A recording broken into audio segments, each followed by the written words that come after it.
Folks, welcome to FiddleHed Fiddle Lessons. Today, another lesson on the Orange Blossom Special. I'm going to build on what we learned in the first lesson. Today, we're going to add some more advanced fingering.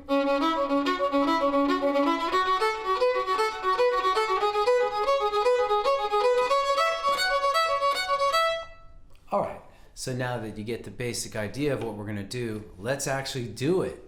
So this lesson is an intermediate lesson, and we will be warming up with the raised third finger. I suggest just doing an A major scale, the lower octave. G1, 2, raised third, open D, 1, 2, raised third, open A. So warm up with that a few times. And then just simply do the basic rhythmic pattern that we did in the first lesson on the Orange Blossom Special. Do it at a slow tempo, medium tempo, and a fast tempo. Just kind of warm up, get in the groove, get to the point where it's just happening and you're not having to think too much about it. You're literally in the groove with it. It's just, you're just playing versus thinking. So once you've warmed up, we can get started. So what I'll have you do is, so the first step, there's 4 steps basically. So I'm going to break that down for you. We're going to start by just playing raised third on the G string, which is C sharp, and then D1, and simply alternating, holding down both fingers. Try closing your eyes as you practice. Once you get it, really feel that. Try to use less energy. Just play with a more relaxed, casual, kind of casual feel. And you can really only get to that casual feel if you play it enough times. So once you get going, you stop thinking so much, and you can kind of just use less energy, make it more light, more carefree. Okay, now our next exercise will be going raised third to D2. Right?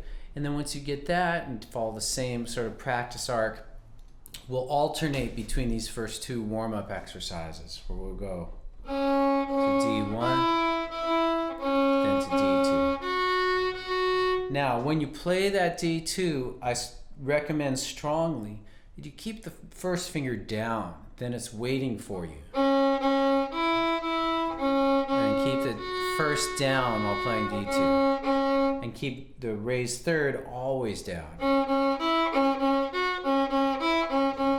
Use as little energy as possible, just kind of make it, the faster you play, you don't want to use more energy and tense up. You want to do the opposite. You want to relax more, even be lazier.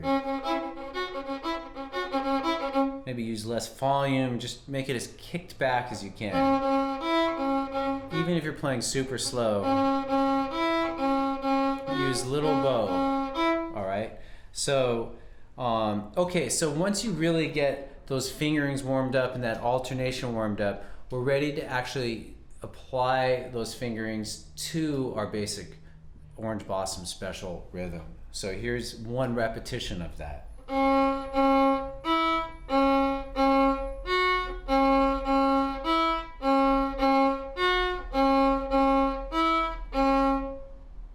All right, very cool. Let's do it twice in a row, a little quicker, more flow. 3 and 4 and.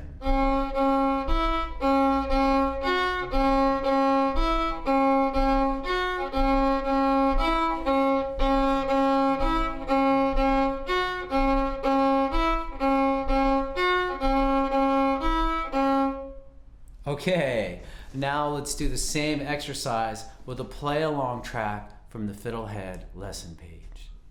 1, 2, 3, 4.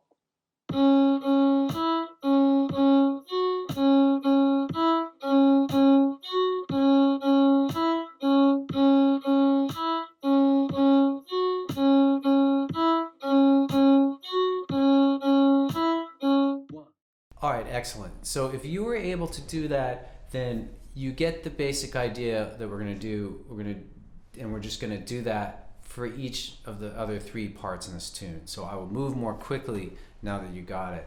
In general, when you learn a tune, spend a little bit more time on the first part, the first thing, the first bar, and usually that really paves the way for more easily getting the rest of it. So our warm-up exercise for the second step, our second step will be going D2 to A and A1. So our warm-up step, I just give one exercise for this, D2 to A, D2 to A1, holding down D2. Do it at different speeds.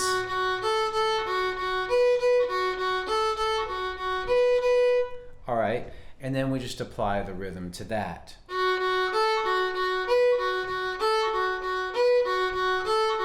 When you play the upper note, in this case the note on the A string, remember to give it a little accent. I forgot to remind you of that.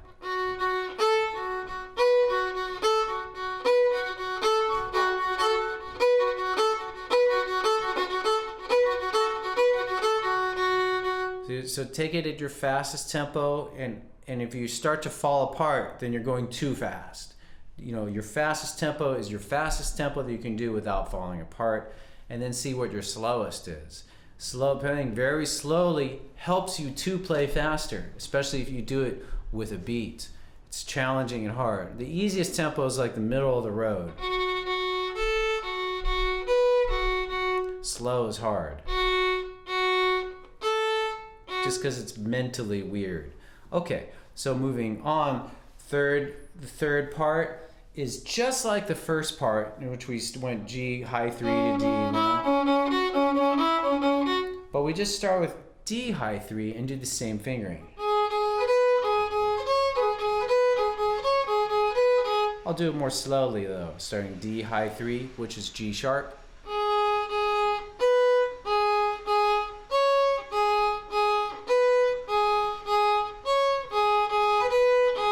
And if you find that you're out of tune, you're struggling with some technical thing there, remember to just step away from the pattern for a bit and just go back to just getting the fingering. Or maybe your bow sound has gotten really off. There would be another reason to step away and just find your sound, maybe tune it up, and then work your way back to the challenge. So that's the third part. The fourth part is just like the second part, except we start on A2 instead of D2.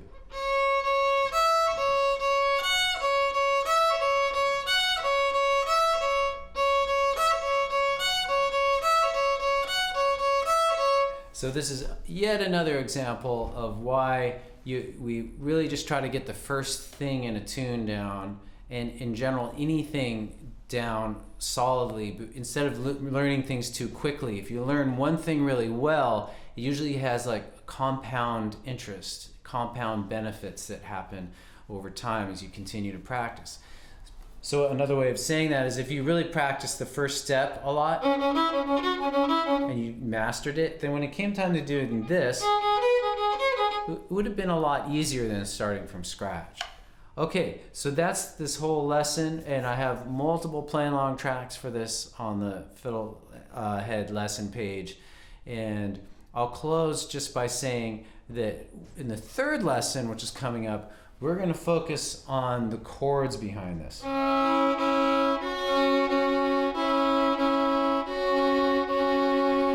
All right, so stay tuned for that. And thanks for watching. Good to see you, and it's good. Your feedback has been great. A lot of good constructive criticism along with a lot of kind comments, so keep it coming, and we'll see you soon. Go to FiddleHed.com for a progressive, step-by-step course outline, color-coded tabs, play-along tracks, sheet music, and much more. Thanks for watching the video. Excellent! And don't forget to subscribe. Thanks.